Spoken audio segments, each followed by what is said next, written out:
What is going on, guys? This is the Bogey Free podcast for the Dean and Deluca Invitational. I am your host, Evan Cheney, today joined by my co-host, Matt Jones. How you doing today, Matt? Not too bad, Evan. What's going on?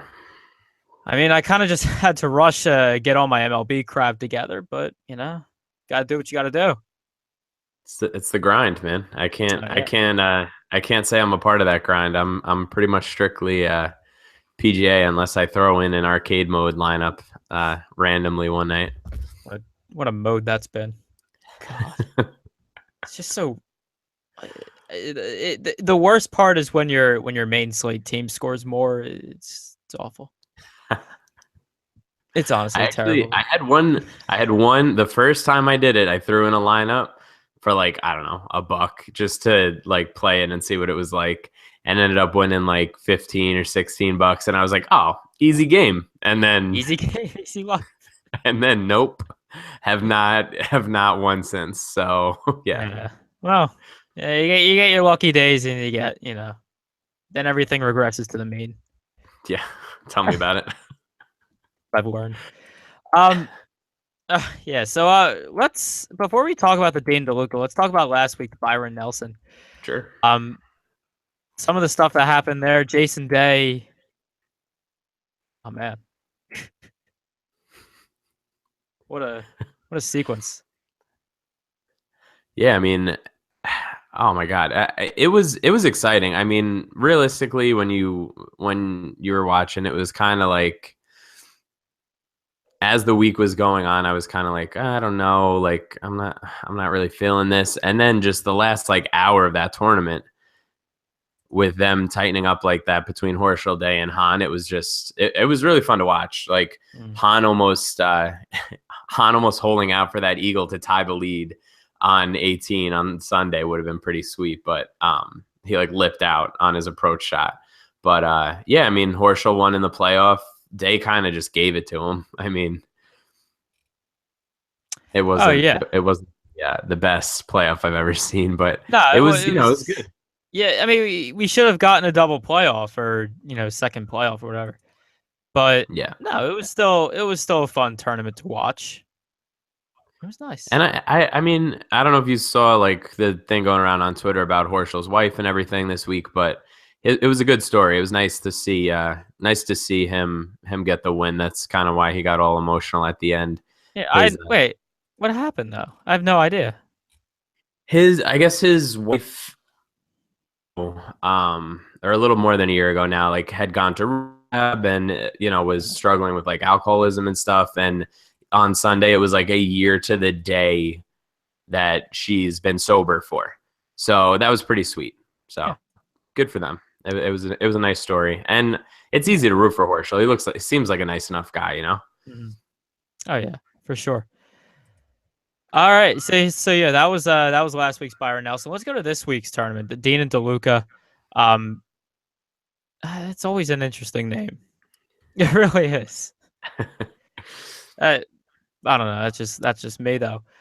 I don't know. Let's talk about for a second what like just talk about the course as normal, and what stats are we looking at here for golfers this week? Sure. So we got the Colonial Country Club this week. It's another par 70. Um, little like slightly longer than 7,200 yards, so pretty similar to what we were looking at last week. Um, it has a stretch of holes called the Horrible Horseshoe, which is just god awful. Like just the worst name probably in golf. That the 3, 4, 5 stretch is called Horrible Horseshoe. Um, but it's a tough little stretch. I think it was second on tour last year for that, however they measure that. But we're looking at the same stuff as last week. It's accuracy stuff, greens of regulation, ball striking, the usual for a par 70. A little bit of a bump I'm giving to driving distance this week, assuming that they're accurate. Like, they're tree line fairways, it's going to be tight, but if you can if you can keep it in the fairway, you're definitely going to do well at a track like this. So pretty much the same thing as last week, like I said. Yeah, and with that, there might be some wind here as well. Yeah, I'm looking at I'm looking at things. There's definitely going to be some wind because when you look on the FanShare website and you look at the subject tags, not the actual player tags, obviously, because these are not players, but wind. Wind is a player every so often. yeah, Let's not get hasty. Wind is actually tagged the most of anything right. when it comes to Yeah, and the yeah. yeah, and I was gonna say, I mean, there's definitely, again, disclaimer, Tuesday night, blah blah blah, weather changes, but Yeah. as of right now, it looks like there's going to be a decent advantage to teeing off early on Thursday. Everybody's Oh yeah. screwed on Friday. Like Yep. it's going to be windy all day on Friday. Yeah. Um, The AM PM stack is a thought here. yeah, definitely Yeah. something to think about. Um, and the thing about this week compared to the last time we spoke about like some sort of an advantage for the wave is it's not going to be raining. So last time we had to worry about the delays, and then it sort of ended up neutralizing that wind advantage. This week there's no rain in the forecast for Thursday, Friday, so it's not going to go to a delay. Like they're going to be playing at the time that they're supposed to. So it's definitely something to consider when you're building lineups. Yeah, for sure. So with all that, we'll jump right into these players, and we'll start with the 10K and up guys. Jordan Spieth at 12,000, John Rahm at 11,800, and then it drops off a lot by 1,000 to Sergio Garcia at 10,800, followed by Paul Casey at 10,200 and Matt Kuchar at 10,100. So yeah, let's talk about this for a second. And who here is really popping out to you? Well, I mean, you know who's popping Oh, out. oh yeah, that was I mean, come that on. was more of a general question of who else. So Because we can besides John Rahm, Yeah, I mean, yeah, because we can definitely go all day with this John Ron talk. well, just a But quick although he's definitely very good this week. Don't get me wrong. yeah, a quick little thing. It's funny because I've been doing the article on DraftKings, the playbook, and so I do like a here's some stats that should do well and it should be easy for them. Here's who you should target for that. And then here's some things that are a little more difficult on this course. You should target these guys because of that. And John Rahm just fits every which way you try to put him anywhere. Like if it's accuracy, if it's distance, it doesn't matter. He's just good at everything. I looked it up before and I think he's missed 2 cuts in his 25 professional events. Like it's just wild. Yeah, so he really does. He's just really good overall. Like he's just insane driving distance, insane accurate. Well, I wouldn't say insane, but good accuracy, great greens in regulation, great scrambling, just great across the board. So yeah, he's definitely a great play this week. Don't get me wrong. And really, if you look at it, I don't know if he's going to be that highly owned. Um, Yeah, I only has mean, I mean, he has 14 tags right now right. on FanShare again Tuesday, but that's 4 less than Paul Casey, who's $1,600 cheaper. So I definitely think the field is much more willing to save that $1,600 and spend up on Paul Casey Right, or spend down on Paul Casey. which is interesting to me too because I mean, don't get me wrong, like Vegas doesn't get it right a lot of times in golf. Like there's definitely there's room for improvement in golf compared to like other sports Mhm. where it seems like they always nail like the over under or whatever. But I mean, Casey, he's not really getting a ton of love for the odds. Like you're talking about, he's implied like a 3.8% chance of winning, and Rom and Sergio are like over 7.5% chance of winning. So I found that kind of interesting that that fan share is sort of tagging Paul Casey so much more. Um, I don't by any means I don't dislike Paul Casey. I think he's in good form. He's played well recently. Um, and he's obviously a good fit for this course. He's accurate as almost anybody on tour. But I mean, it's John Rahm. So you know who I'll be playing. No, I mean John Rahm definitely makes for a much better play. I mean, if we're not including price, Right. John Rahm's a much better play, but Paul Casey does give you a lot more lineup flexibility. For sure. Yeah, especially once you get outside of this high tier and you're going to go more mid tier. Um, Definitely allows you to get some of these mid tier plays that I do like, and I think you might as well. Yeah, I mean, so we definitely like Paul Casey to an extent, but like John Rahm, prefer John Rahm more. What about guys like Sergio Garcia and Matt Kuchar, who are also in this price range, but seem to be getting, ignored by other people in the industry this week? Yeah, I mean, I think honestly, like Sergio is he's a good play. I mean, how can you really argue with what he's done like sort of recently? He's a good fit for the course. Like I don't really know where there would be sort of hate for him. Um and then with Kuchar, I mean, we talk about it every week he's in the field. Like he has this sort of like stigma that he just has no upside, right? And from like a DraftKings scoring perspective of like how many birdies are you going to get me? Yeah, he doesn't. But he's been finishing well. Like in let's see, 1, 2, 3, 4, 5 starts. He's had he had a bad showing at the Players, obviously. Um, but he's T9, T4, T11, and T40. Like you're getting bonus points for finishing position to make up for maybe his lack of birdies or his birdie sort of upside.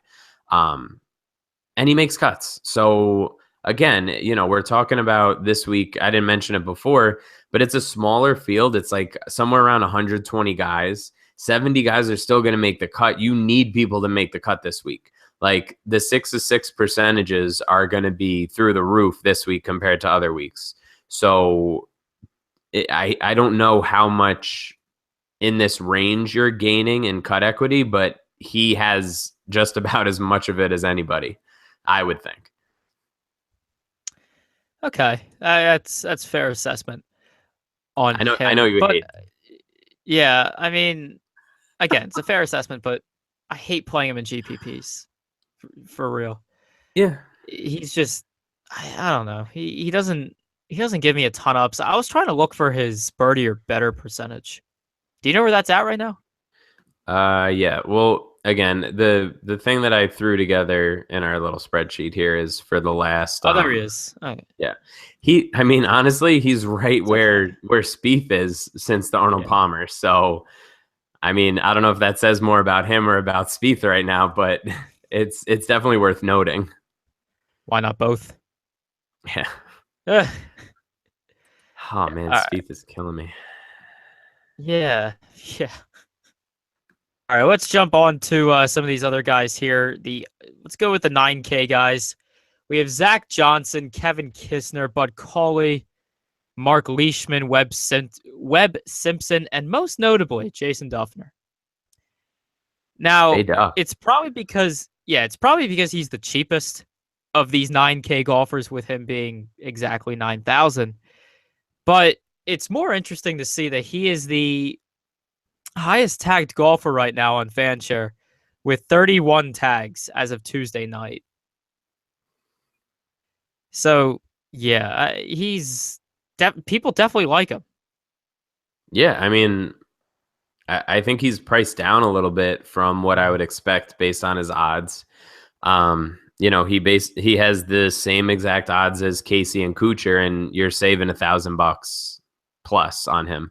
So that's definitely something to take into consideration. I mean, I don't see how you get any value out of him for a GPP, but for sure, like a cash lineup, I mean, he's going to be he'll be pushing 25 probably. Yeah, I'd say reasonably 25% ownership in a lot of GPPs. So if you're gonna get any value out of them, it's just making the cut in your cash lineup, I think. Yeah, but I mean, I don't know. Is he gonna He's do? done well here too. Yeah. he does have good course history. I'll give him that. But I mean, is he really going to give you the upside to do well in tournaments? I mean, again, I think just from an ownership perspective, he doesn't. Like if if it was one of those things where nobody realized that he has, three top sixes in the last 5 years or whatever.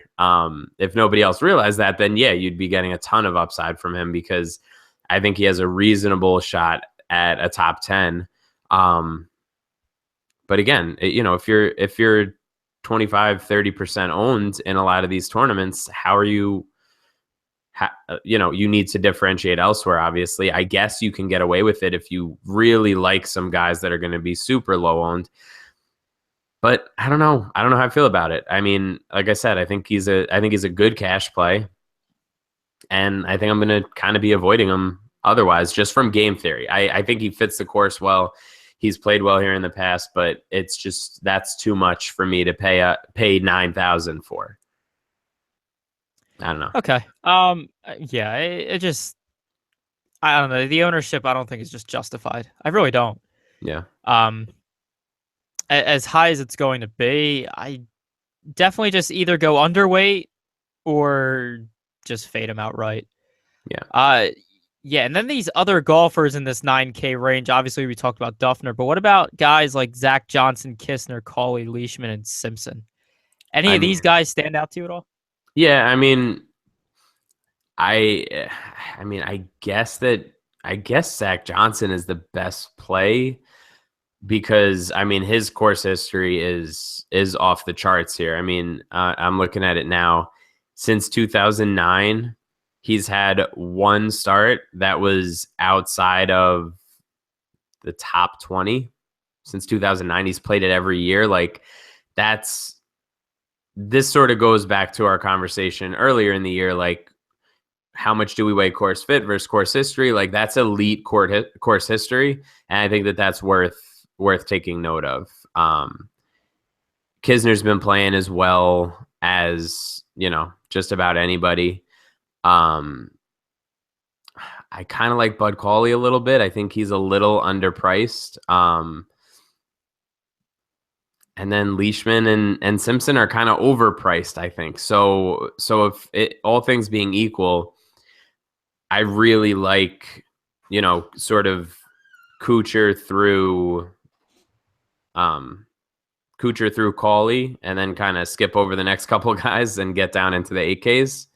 That's kind of my thing Yeah. right now. Yeah, I mean, none of these 9K guys really seem to excite me. Yeah, no, they're not. Except for, again, Zach Johnson, good course history, but they're not exciting. No, they're not. But again, we're talking about an accuracy course, and I feel like when you have a bombers course, you're like, oh, sick, like jam in all these bombers, jam in Brandon Hagee and all these guys who swing at 125 miles an hour and hit the ball 330. And then you get a week like this where you just kind of have to say, all right, well, these guys are going to hit greens, and that's what you need to do here. Yeah, I Also, fully agree. also worth noting and again, I didn't say it up at the top with the course, but these greens are tiny. Like last week, the average square footage I think was like around 6,000 for each green, and this week it's like 4,400. So you're definitely going to need some guys with some scrambling as well. Like it's great if these guys can hit 6,000 square foot greens, but these are tiny and they're going to need to get up and down when they miss. So you are looking for sort of boring ish, like grind it out sort of guys in this type of on this type of a course, you know? Hmm. Yeah, yeah, definitely. All right, so yeah, let's jump down to these. Let's jump down to these 8K guys. Where are they? There they are. Found those suckers. All right, so yeah, we have Mickelson, Finau, Harmon, Hadwin, Chris Kirk, Snedeker, and Siwoo Kim in this 8K range. Let's start at the top with Phil Mickelson at 8,800. Any interest there this week? Yeah, I mean, if you're gonna tell me that this is a short game course, I mean, I don't love his accuracy. Obviously, he's been just just god awful with his driver in spurts this year. Like, I forget what tournament it was, but he was like getting relief every other hole from like sprinkler heads and bushes and fences and stuff, and you're just Yeah. like, dude, like what's going on? But yeah, I mean, I don't think he's the greatest play in the world. But again, you're talking about a guy with a lot of cut equity in a tournament with a small field that you really need it. So that I'm considering again for sure with cash. I mean, my boy Tony, you gotta mash in Tony Finau every week. So that's gonna happen again. Oh yeah, no, I like Tony Finau. He's good. It's just one of those things again, like He's I say it every week. I write it up every week. Every time he's in the field, he's on DK Live or in the playbook article. People just think that he's a bomber, and he's not. Like, he's like top 5 in greens and regulation this year. Like, it's just wild to me that people just assume like he's just this like guy who sprays it all over the place. Like, yeah, he doesn't have the best driving accuracy, but he's one of 2 guys that's over 70% greens and regulation since the Arnold Palmer in this field. So I'm jamming him in everywhere. It has to happen. So yeah, I mean, yeah, his driving accuracy leaves a lot to be. Oh, just a lot. It's only at 57.5%, right? But again, his greens and regulations at 71.11% on the year, and that's fantastic. So yeah, he's definitely worth a look on an accuracy course. And if he's and again, if that perspective is going to be the case, like if people believe he's just a bomber and has no accuracy, then yeah, let's get all up on Tony Finau this week. right, like he was what, like the second highest tag golfer last week, and this is basically the same. I mean, not exactly the same type of course, but it's about as close as you can get. And he has 9 tags right now compared to like 31 for Duffner. Like, I don't get I don't get how people I don't get how it swings that much. You know what I mean? Like, I don't understand, if he was such a good play last week, then why isn't he still a good play this week? Hey, yeah, your Like guess is as good as mine on that like situation. he was T13 Yeah, last week. It's not like he sucked or he missed the cut or something. Like, he yeah. was in 13th place and people like jumped off of him. I don't get it. I don't know. That's Maybe I'm just going that's just how it crazy. rolls. Yeah. That's just how people roll. But then Um, besides that, in this yeah. range, I mean, I guess you could. Oh God, I don't even want to say it. Like, no, you can't really make a case for Harmon. I mean, he's not the worst play in the world in this range. Like, I think Kirk is overpriced for sure, but Harmon's like okay to throw a dart at in a GPP maybe. Um, I really like Hadwin, but again, it's one of those things where he's sort of being talked up. Yeah, he's got 15 tags already, so it's just tough to find like under the radar guys above like $8,000. It's like nearly impossible because people are just so sharp and pay attention so much now. Yeah. Yeah, for sure. Um, so yeah, any other notes here on this 8K range that I mean, you got touch on? Brant. I don't know. He's not really doing much for me, to be honest. Um, and then you have the winner of the players there, Mr. Kim. But I don't know. His back is wonky, and I don't know if I'm like fully bought in that he can sort of come back after taking a week off as a 21-year-old, like just won the players. Sort of. I know it's a little narrative-y, but I don't know. I'm not crazy about him this week. Um, he's got a good fit for the course, I guess, but like, he was outside of the top 200 in like every major category statistically leading into the players. He put together 4 great rounds. Don't get me wrong, but are we just gonna like crown this guy now and like he's worthy of $8,000 and he's gonna like go on a tear and beat John Rahm. Like, I don't think so. Yeah, no, I mean he's definitely not going to do that. Well, That's now you that know. now that I said that, he's probably gonna win Yeah. this week. To be Well, no. honest. Right now he's got 5 fan share tags with 1 start recommendation and 1 sit. Yeah. So I guess So that's that kind of where that's I'm at. yeah. All right. So I guess that does it for the 8K guys. Yeah. We'll take these 7K players in chunks because there's a lot of them as per usual. Yeah. Um, let's take these first few here from 7,900 down to 7,700, where we have Billy Horschel, Ryan Palmer, Emiliano Grillo, or Grillo, I guess whatever language you choose to speak there. Graham DeLay, Cameron Smith, Ollie Schneider Jans. Yeah, not Ollie Schneider. Snyder Jans. I think I still it's can't get this guy's name. I think he sort of Americanized it. I think it's Schneider Johns. That's how I've heard it a lot, but Yeah. I can't keep up with these names, honestly. Uh, Either way, he's playing in the tournament this week, and he has some pretty decent odds. It's Ali. He doesn't wear a hat. You know what we're talking about. No, Um, he's actually in a if we're talking about him, he's actually in a decent spot. oh yeah, Yeah, this is definitely his sort of accuracy. He gets up and down when he misses, sort of guy. Like I can definitely get behind him.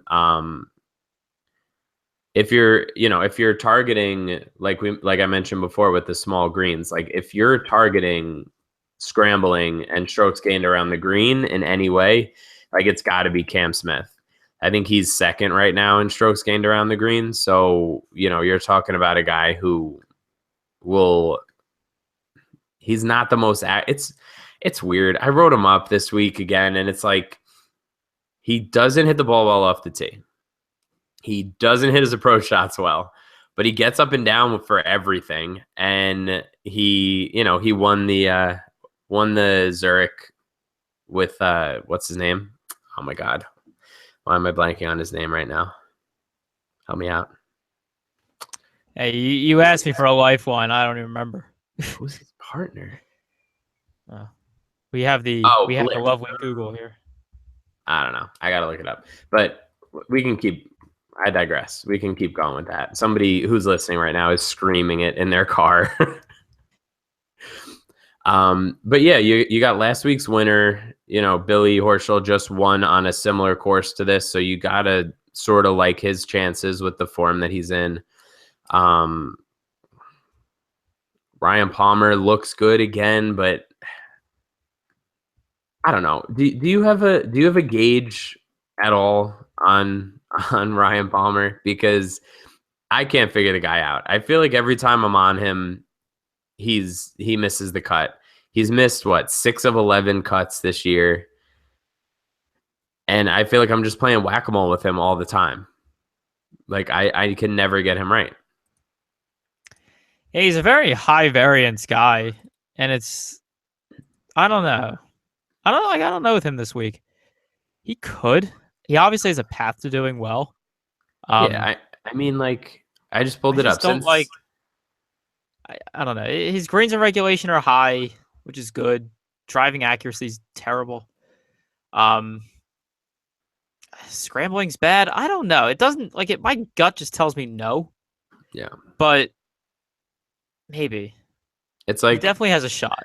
it's like since the Honda, it's T37 miscut, T11, T6. So you're like, oh, he's gonna mash at the players. He misses the cut, and then he comes back with a T27 last week. So it's like, I don't know. I guess that's. I mean, in theory, I guess that's your GPP guy then, right? I mean, Oh yeah. Oh. Don't get me wrong. He's fantastic for GPPs.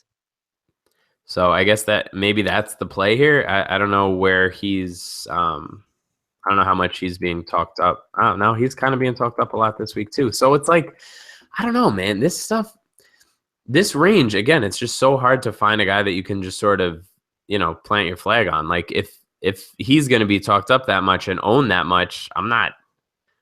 If he's like 12% in a GPP, I don't think that his chances of doing that well outweigh his ownership that much. I don't know. Yeah, you could justify Ryan Palmer, especially if he's going to be low owned.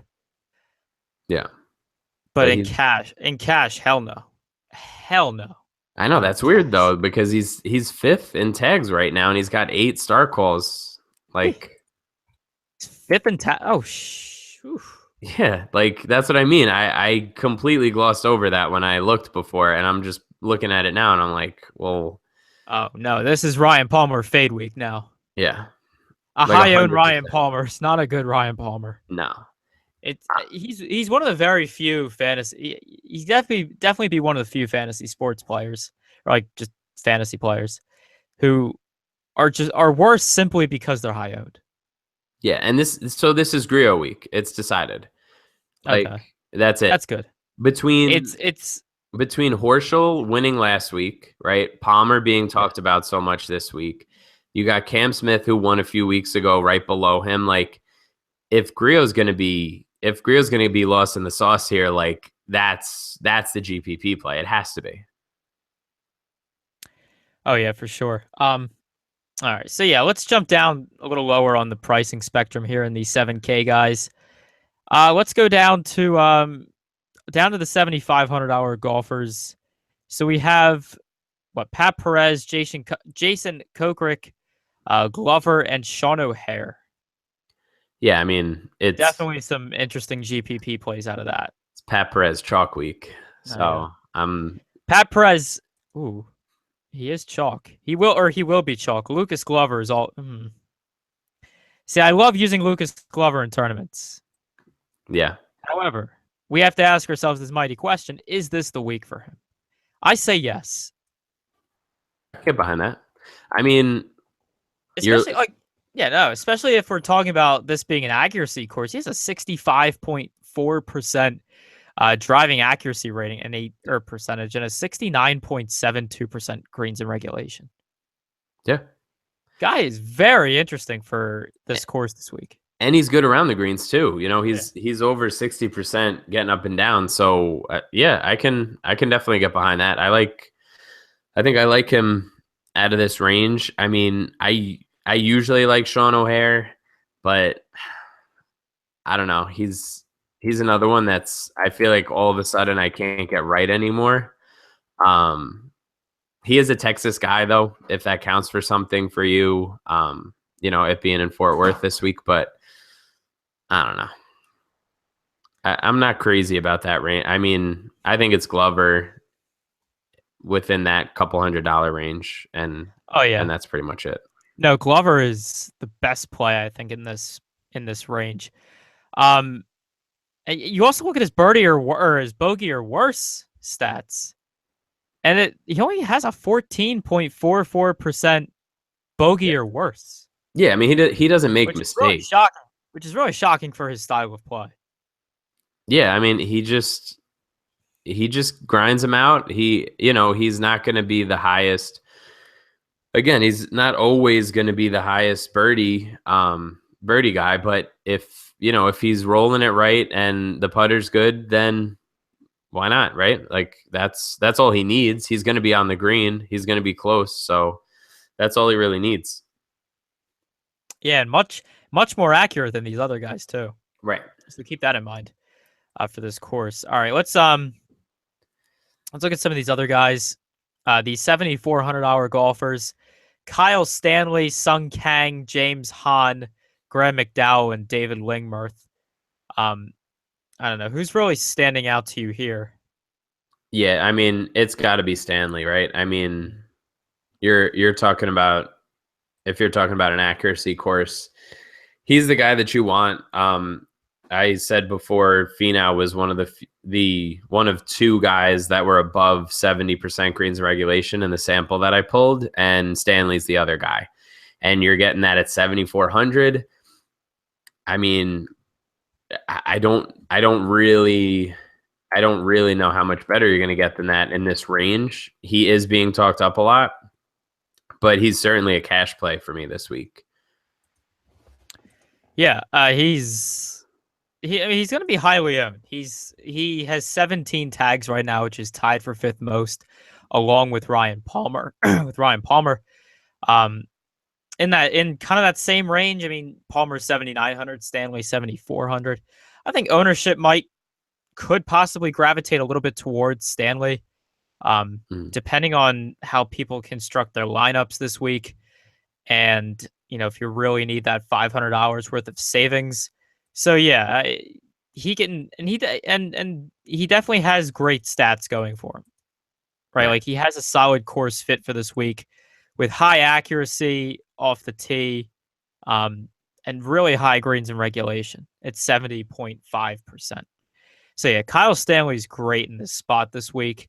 Um, I don't really know how I would want to go with ownership, or just like my personal exposure versus the field, right? Because he's in a really good spot, and you know, he's highly owned. So where do we really want to go here? Yeah, I mean, personally, I think I've been thinking about this a lot with my sort of love affair with Johnny Vegas and getting burned a couple times. I think in this price range, you're really doing yourself a disservice um, by like going super overweight on a guy.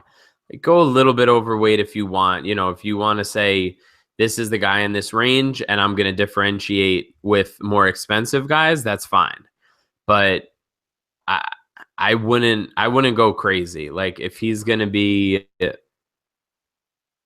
what can his ownership possibly be? Like, I'm not gonna say he's gonna have like extremely high ownership, but if he's gonna be in the top 5 in ownership, it might be worth a pivot, yeah. And I right? mean, It's if you're gonna pivot at the same price, I feel like Sung Kang is the way to go. Mhm. Um, Reasonably similar greens and regulation and a better scrambler recently. So that would be the way to go, like game theory wise, because it's the same price point. Um, but I mean, there are some decent guys like in the next, I don't know, like the rest of the 7,000s. Like as we go down, I'm looking a little bit at like Nick Taylor and Charlie Hoffman's down below, $100 cheaper. And I mean, a lot of these guys you can't really trust. But if you're talking about a guy that you want to pivot off of in a GPP, Hoffman, Taylor, and maybe JT Poston are sort of like reasonable comps for the same style of play that Stanley gives you with less ownership. So that's kind of where I'm leaning right now. okay. That's fair. That's a fair assessment. All right. Let's jump down to these $7,300 golfers. We have Charlie Hoffman, Nick Taylor, Steve Stricker, Kyle Reefers, and Harris English. Um, where are you going with these guys? I think maybe Hoffman and Taylor might be the preferred plays.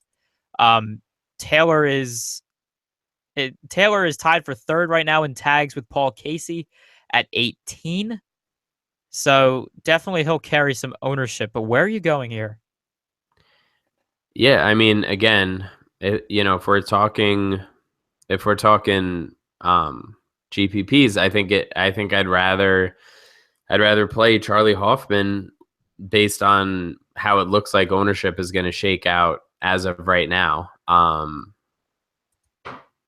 not really like I'm not crazy about this sort of $7,300 price point though, to be honest. Like as we go down a little bit more, there's a few guys that I like, but I'm thinking that I'm probably going to stay up a little bit more expensive and go balance this week. Like like I said, there's a few guys maybe that I want to sprinkle in like the 6,000s, but this is sort of where it starts. This range sort of starts to like die on me a little bit. Yeah, I mean, not really great golfers here. I think Nick Taylor might be worth a fade. Do you agree? Yeah, I mean, if he's going to be that high owned, how can I don't know. I'm trying to like Am I just missing? Am I just like completely missing something here? Like I'm checking in on it. Like I'm looking at some of the numbers. I'm not. I mean, he's played I well could see lately. why. No, I mean I could see why people might be on him. Right? He has a 65.77% driving accuracy percentage, 65.3 greens in regulation, and 66.8 scrambling. Right. Like he does. And also, if you look at some of his strokes gain stats, like off the tee, he's positive. On the approach, he's in the positive, and around the green, he's Right. positive. So I could definitely see why people might want to use him, but I think he's more of a cash game play because he doesn't have a very high birdie or I mean he's okay. He's got a 19.7% birdie or better percentage. Again, it's okay. Yeah. Um, But it's just but like again, but he has a lot of safety in that he doesn't really bogey, right? Less than a 13% bogey or worse. So I know he's it's definitely just he's yeah, like yeah. he's like barely inside the top 200 in the world rankings, and then like a guy at the same price that's being talked up a whole lot less is in like the 50s. Like I'll take that equity all day long. Like I don't know. I just think people are trying to get a little too cute with Nick Taylor. Like I don't know. Maybe I'm crazy. I mean, no, he's Vegas cheap. agrees with me, Yeah. and I think that the world rankings sort of suss that out. And I don't know. I just don't. I'm not wild about it. No, yeah, no, there's definitely reason for people to be on him. There's reason for people to be on him, but I don't know if it's in tournaments. Right. He gives a lot of That's fair. he gives a lot of salary relief, but Yep. I think it's better to just use that salary relief in a cash game where you might want to try to get some more higher end plays Right. rather than feet on the bottom here. And you can save $200 and play Kevin Tway and Johnny Vegas. So like realistically, what are you doing Wow. spending 7,300 on anybody? Like I don't understand. I guess that's for people who are just not in the Johnny Vegas fan club. I mean, but is anybody really outside of the Johnny Vegas fan club? Like, Well, okay, I would imagine he has some haters out there because there's definitely people he's wronged in fantasy. no, I don't. If you if you don't like Johnny Vegas, you can at me and tell me why. But I don't I don't think I'm gonna have any mentions about that this week. No, there's definitely there's some weird people out there though. I think you have to understand that before before you get too much deeper into some of these other players. All right, let's move on to the $7,100 guys. We have William McGirt, Kevin Tway, Jonathan Vegas, as you so happily mentioned before. Yeah, buddy. John John Ha and Daniel Summerhays. Obviously, I think we're well aware where you're going here. I think you're going to go 100% Daniel Summerhays. Have him on the lock button in whatever optimizer you're using, and you're just going on your day. I got to get on the optimizer game. Actually, I'm not. Are you building all those lineups by hand?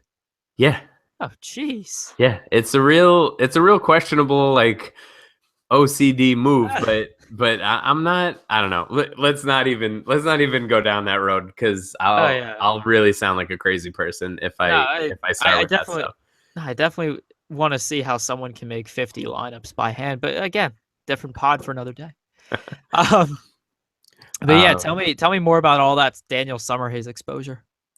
yeah, I mean, if you're just rich, right, and you are just really like you don't like money, then like Summer Hayes is the play for sure this week. Like he's not accurate. I'm not gonna have any exposure to him. Honestly, as much as I love Johnny Vegas, I'm having a hard time going with him over Kevin Tway this week. Like that's how strongly I feel about Tway.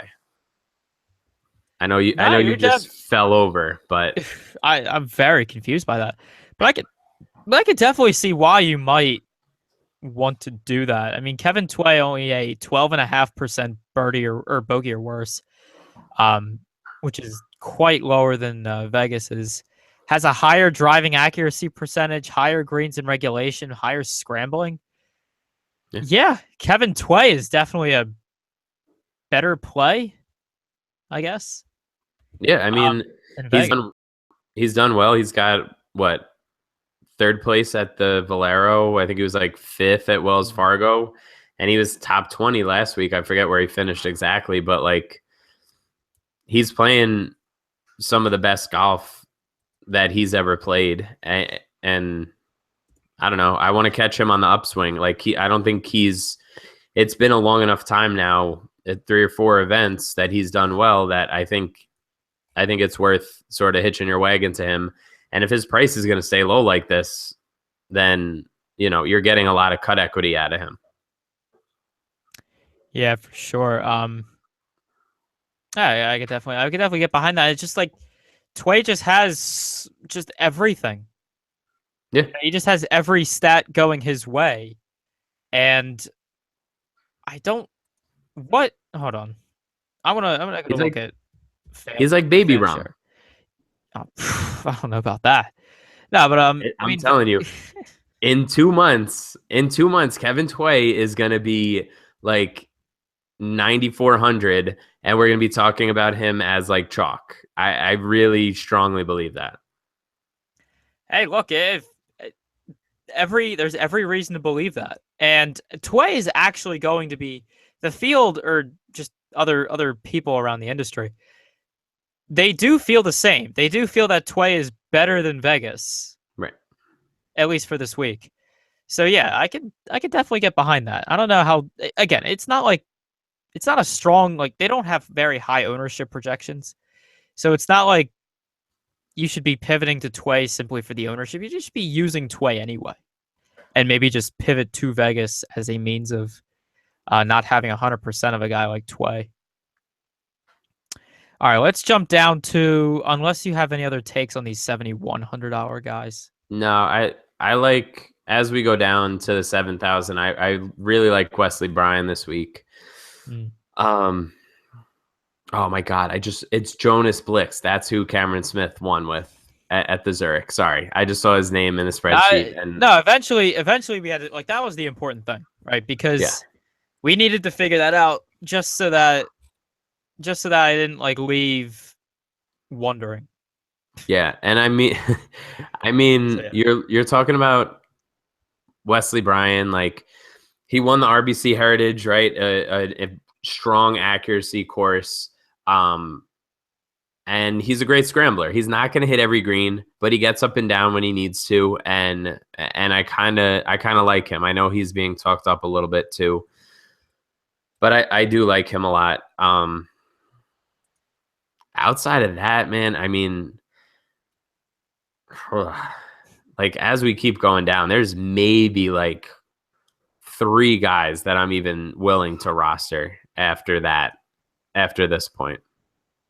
Okay. So all right. So let's talk about those three guys then. Like, who are those three players I you're willing to mean, roster 7K and down?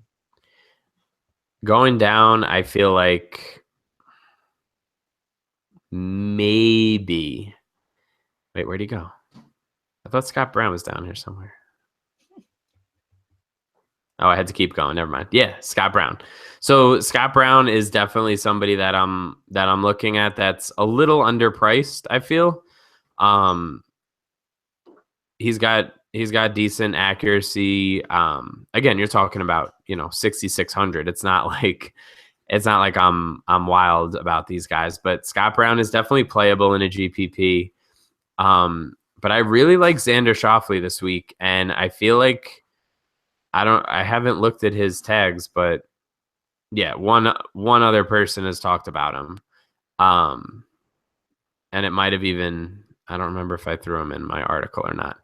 Um, but yeah, so I feel like he's a decent dart to throw.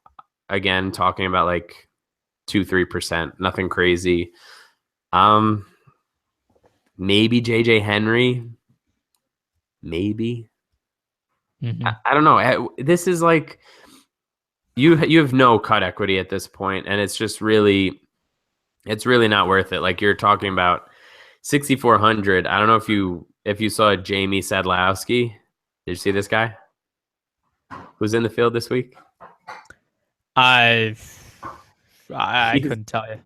he's like he's like a Eh. long drive champion that got like a sponsors exemption or the champions exemption for this event, and it's definitely going to be interesting. He like gave up long driving and is trying to make it on the tour for real now, which with great for him. Like hopefully he makes it, whatever. But Mhm. it should be very interesting that he got like an exemption into an accuracy course, and he's like a long drive champion. I thought that was kind of No, ironic. that's definitely interesting.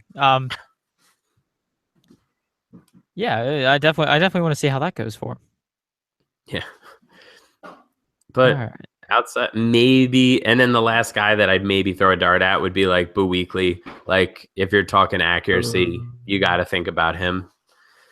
Other than that, kind of over this Yeah. range, Yeah, nothing and you much don't need really. you don't need to go this No. low, really.